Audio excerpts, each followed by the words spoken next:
Yes, Vineet, the Sharia law, which talks of blood money, is actually very simple to interpret.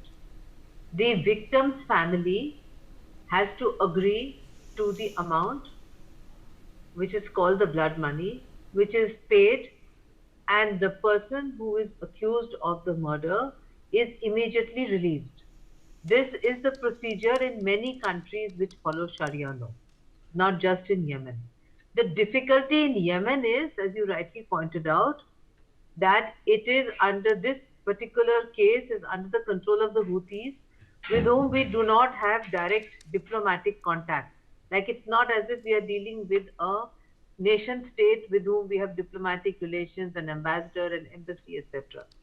I presume that in this particular case, we must be using our contacts in Iran, who have huge influence on the Houthis, and we are also using our own very respected interlocutors who are experts in Sharia law. And it is because of that that we were able to achieve this breakthrough for the first time, because the victim's family agreed to meet and negotiate for the blood money. This development happened, I understand, over the last 24 hours. This breakthrough had not happened in all these months leading to the finalization of the date of the execution, which was slated for tomorrow.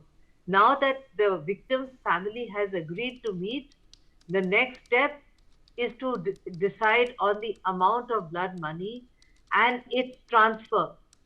Only when the money is transferred and the victim's family agrees that the full amount has been paid, then we have to depend upon the Houthis to release her and to allow her safe travel back to India.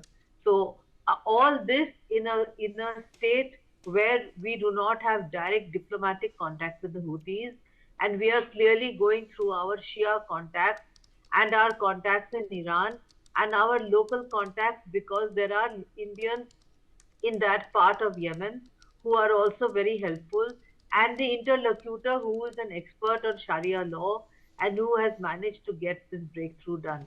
So, as our colleague who spoke earlier, our co-panelist said, it does sound very strange to an Indian audience because it's not at all in accordance with rule of law. I can see Joyita smiling, but this is something we have to accept.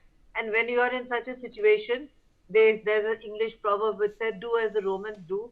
So here, do as the Houthis do. Do what they want us to do to save her life. There's no other solution. And don't forget, Beneath, that once the money is paid, the person is immediately released.